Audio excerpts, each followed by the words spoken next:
Fala pessoal, boa tarde aí a todo mundo. Voltando aqui para gravar, né?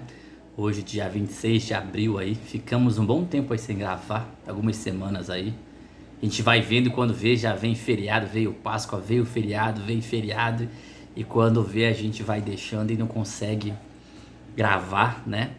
Para dar um aviso aí, ficou mais nas explicações lá, daqueles vídeos que são mais diretos lá no pro grupo, né? Que a gente pega de alguém, compartilha e algum outro áudio, alguma coisa nessa questão. Mas enfim, a gente vai tentar aí no segundo semestre agora, primeiro bimestre no caso, né? Acostumado a falar em semestre, segundo bimestre, a gente muda algumas questões da dinâmica das aulas, né? Vai ficando, parece que a gente não teve férias, né? Veio aí janeiro e ficou uma coisa que vai ficando saturada a mesma prática, vídeo, livro, e mesmo com o livro sendo mais condensado algumas questões, né? A gente pega uma atividade para dar apoio e muita coisa, né, que a gente está vendo aí, classe gramatical, a gente já tenha visto de certa forma no ano passado, uma introdução relacionado a isso, né? Matemática principalmente, esse primeiro bimestre está bem com o que a gente viu bem no final do ano passado, né? A questão das classes numéricas, algoritmo, o conceito de número em si, as quatro operações, a gente está trabalhando muito nisso, dentro da construção de número, né? De 1.000, 10.000, 100.000, 1 milhão, 10 milhões, e isso pra gente que já conhece, é muito fácil, mas para criança lá que tem um repertório até 1.000 se torna difícil, né? Então a gente tem que ter um pouco de paciência, que eles vão aprender. A gente está usando a calculadora, eu vejo que muitos já conseguem fazer multiplicação com os dois números, né? Dois algarismos por dezena, que a gente costuma falar, e divisão já estão indo bem. Vejo alguns com dificuldade em leitura, mas é uma questão que é normal ainda. E como a gente não está sempre trabalhando, não tem aquela aula de leitura na escola, por mais que a gente passe um livro para estar vendo, fica difícil a gente estar mensurando direto, né? Mas eu vejo que eles estão evoluindo nesse sentido, né? E a gente teve algumas coisas aí nesses últimos dias no grupo, né? Umas falas, algumas questões que ficaram aí abertas, né? E é complicado a gente estar falando isso, né? Gente reclamando do calendário, e tudo isso já foi falado lá no começo, então assim, fica chato a gente estar tendo que repetir. A gente sabe que é difícil, a gente sabe que todo mundo tem dificuldade, que todo mundo. E a gente vai nas dificuldades e a gente vai empurrando com a barriga, infelizmente. Enquanto tem gente reclamando, tem gente que está fazendo o melhor possível. E quando a gente vê essas falas no grupo, né, os pais que estão fazendo um bom trabalho, que estão se esforçando, vieram me cobrar no grupo: professor, fecha o grupo, que a gente não é obrigado a ficar lendo certas coisas também, né? E assim, eu nem na hora, eu nem procurei reagir ou tomar partido, porque como eu disse, eu prefiro ouvir as pessoas, né? E às vezes, infelizmente, tem gente que pensa assim, né? E é bom que a gente, com o trabalho que a gente vai fazer daqui em diante, né, a gente vai mudar essa opinião. O bom de ter uma opinião é que a gente pode mudar, né? A gente pode tentar convencer, tentar que a pessoa amadureça algumas questões e que olha, né? Eu vejo assim que a gente, igual a supervisora foi bem feliz, a gente tem que brindar as crianças, né? As crianças, elas têm sonhos, elas têm a questão afetiva delas, entendeu? Então assim, se a gente ficar colocando essa nossa amargura enquanto adultos para as crianças, elas realmente não vão aprender nada, né? A gente ficar todo tempo reforçando, que você vai ser um analfabeto funcional, que você vai ser isso, que a gente está fazendo isso e vai ser assim, né? Não vai mudar em nada esse conceito, vai apenas prejudicar a criança, né? Se a maioria dos adultos do grupo que a gente tem na sociedade, os amigos se consideram analfabetos funcionais, a gente não pode fazer nada, né? Eu não me considero, acho que a maioria das pessoas não se consideram, e muita gente nem sabe o que é isso, né? O analfabeto funcional.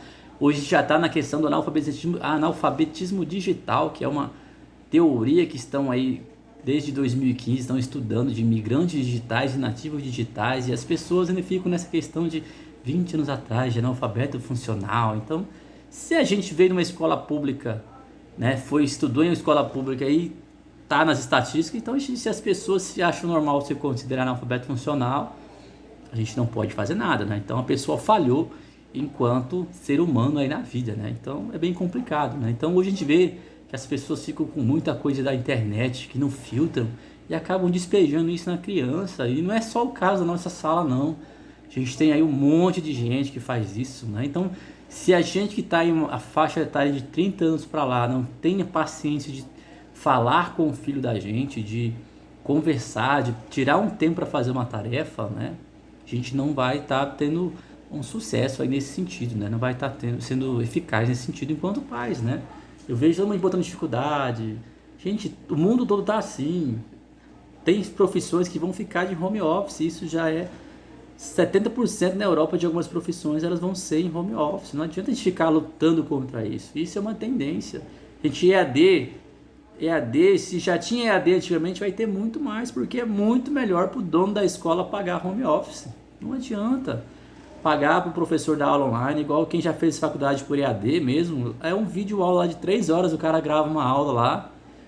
Às vezes o áudio tá uma porcaria, e já tem, que uma vez eu fiz, pelo amor de Deus, eu não consegui terminar, porque era muito ruim a questão da dinâmica, mas isso é o que mais tem hoje, vai ser uma tendência. Então não adianta a gente ficar colocando essa amargorosidade da gente enquanto adultos no mundo das crianças. A gente tem que sempre blindar a criança em relação a isso, né? E acredito que entre a gente não fazer nada e esperar voltar, esperar que a criança chegue lá no 6º ano sem fazer nada, igual faz seu 4º e o 5º, igual muitos falaram aí, que não aprendem, que é melhor, que é para justificar o salário do servidor público. Gente, continue pensando assim, que quando o filho for fazer esse 6º ano, vai ser muito mais difícil para o seu filho acompanhar. Serão 10, 12 matérias, professores que não são, em grande parte, pedagogos, são professores de matérias específicas que não tem essa questão de estar olhando o seu filho como outra forma de aprendizado. É sempre aquela... o foco dele é só disciplina dele, você vai ensinar aquilo. Então, assim, a gente tem que rever esses conceitos da gente enquanto pais, né? A gente pode ter as falhas das questões das aulas, às vezes não agradar a todos. Eu lembro lá no começo foi aquela conversação, e chegar 2 semanas atrás o pessoal começar a reclamar das próprias coisas que eles quiseram fazer, né? Ah, vai ser o livro? Beleza, pronto. Vai precisar uma outra material de apoio, e no final as pessoas ainda ficarem depois, o calendário, gente, sábado letivo sempre teve, isso é uma coisa que vai ter, tem na faculdade aula no sábado, então não entendo algumas lamúrias, né, de for dizer assim. Então, assim, eu convidei uma colega minha essa semana para estar passando um material pra gente. Ela é uma psicopedagoga, ela vai gravar um vídeo em relação a algumas falas aí, eu coloquei, né, que a gente não pode colocar todos os pais dentro da perspectiva do nosso, né? Se você tem aquela opinião, você não tem que colocar os outros pais na mesma perspectiva que você ou da gente. Então, todo mundo tem dificuldade, tem, né? Então, assim, enquanto a gente fica esperando, e lá no começo teve gente do ano passado que não fez nada, teve aluno que mudou da minha sala porque não fez nada e não vai continuar não fazendo. Tem os recursos legais, vai lá, assina o relatório que o professor fazer do seu filho, encaminha para o conselho tutelar e vamos lá para a doutora Yara, que vai tiver a consequência é assim mesmo, entendeu? Então a gente tem que começar a repensar essas atitudes, pessoal. Às vezes a gente faz alguma coisa e nem sempre a nossa opinião, eu quero ser sempre tosco, né? Sempre falo essa toscura, quero ser sempre assim, vai morrer assim, não adianta a gente tentar, né? Mas eu peço que, em questão dos alunos, a gente tem que sempre mudar a opinião, sempre mudar essa visão engessada que a gente tem de algumas questões. Nessa semana circulou aí uma matéria de uma avó que foi alfabetizada. Antigamente tinha lá o telecurso, pessoas que não sabiam ler, aprenderam a ler.